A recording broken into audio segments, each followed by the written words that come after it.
Today we're continuing to read The Pilgrim's Progress. No, no, let them hang, and their names rot, and their crimes live forever against them. I think it a high favor that they were hanged afore we came hither. Who knows, else, what they might have done to such poor women as we are.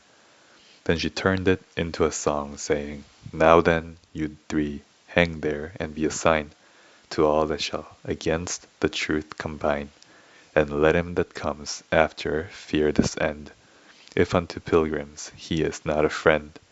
And thou, my soul, of all such men beware, that unto holiness opposers are. Thus they went on till they came at the foot of the hill Difficulty, where, again, their good friend, Mr. Greatheart, took an occasion to tell them of what happened there when Christian himself went by. So he had them. First to the spring.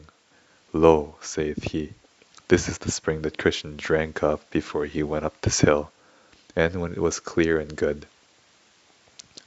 Christian, and then it was clear and good, but now it is dirty with the feet of some that are not desirous that pilgrims here should quench their thirst. Thereat Mercy said, And why are they so envious, I wonder?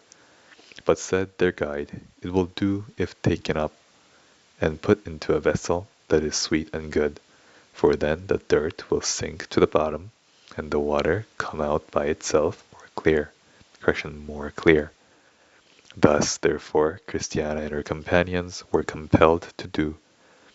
They took it up and put it into an earthen pot, and so let it stand till the dirt was gone to the bottom, and then they drank thereof.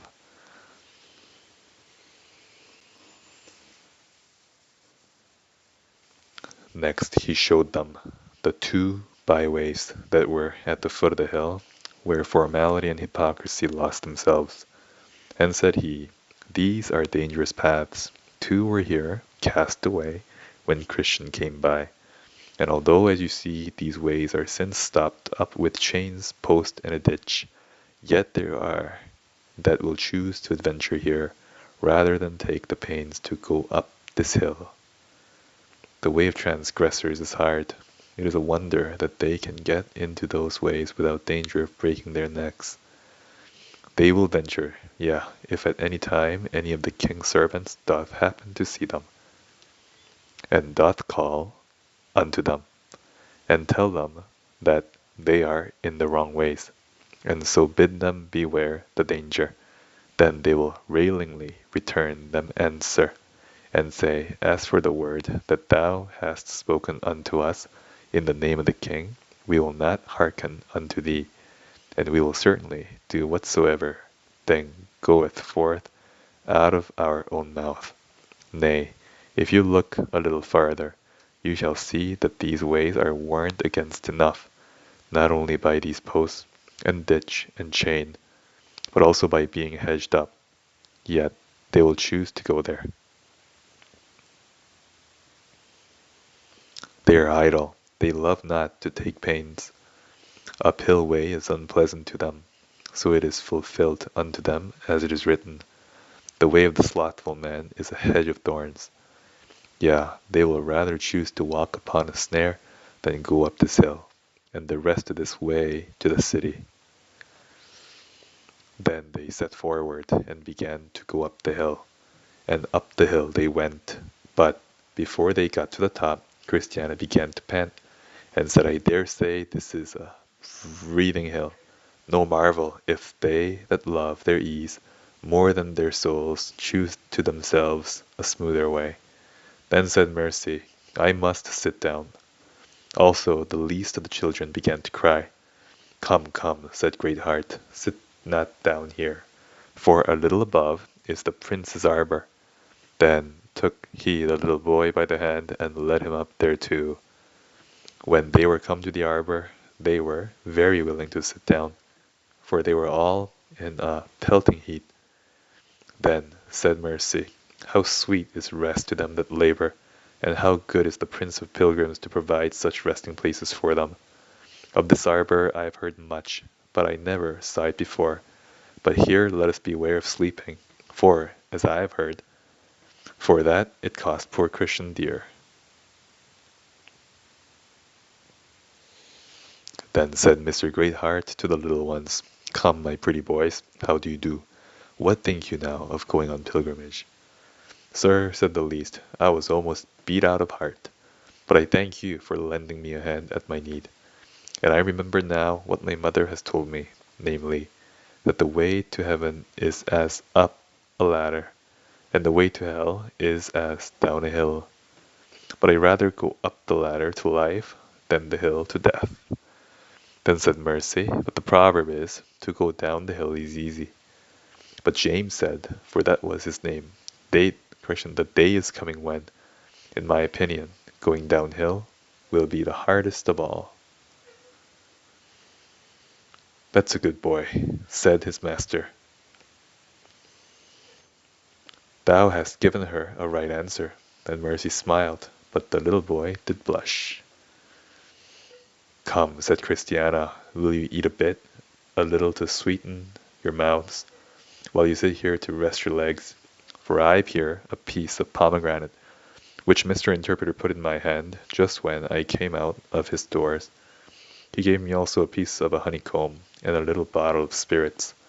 I thought he gave you something, said Mercy, because he called you inside. Because he called you aside. Yes, so he did, said the other. But, Mercy, it shall still be as I said it would when at first we came from home. Thou shalt be a sharer in all the good that I have, because thou so willingly didst become my companion.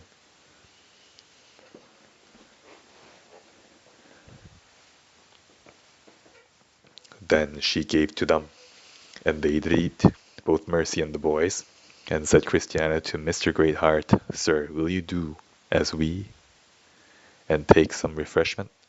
But he answered, You are going on pilgrimage, and presently I shall return. Much good may have do to you. At home I eat the same every day. Now, when they had eaten and drunk, and had chatted a little longer, their guide said to them, The day wears away. If you think good, let us prepare to be going. So they got up to go, and the little boys went before. But Christiana forgot to take her bottle of spirits with her, so she sent her little boy back to fetch it. Then said Mercy, I think this is a losing place. Here Christian lost his rule, and here Christiana left her bottle behind her. Sir, what is the cause of this? So their guide made answer and said, The cause is sleep or forgetfulness.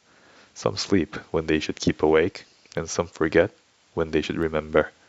And this is the very cause why often, at the resting places, some pilgrims, in some things, come off losers.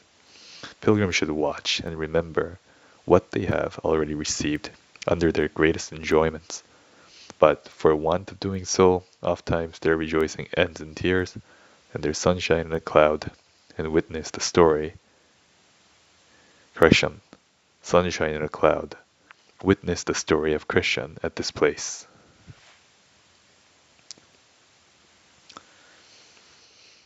When they were come to the place where Mistrust and Timorous met Christian, to persuade him to go back for fear of the lions, they perceived as it were a stage, and before it, towards the road, a broad plate with a copy of verses written thereon, and underneath the reason of the raising up of that stage in that place rendered. The verses were these: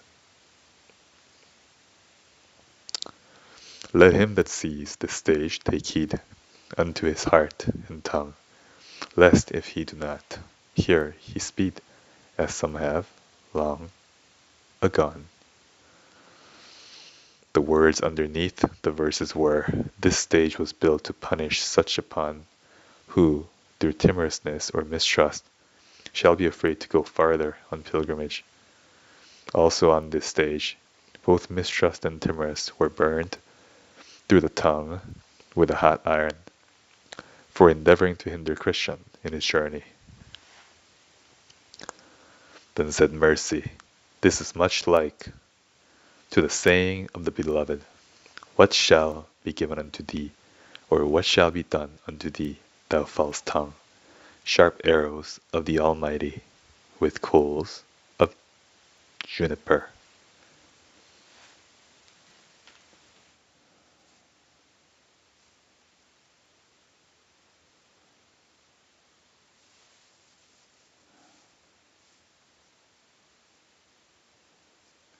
And that's the end of the reading for today. Have a good day.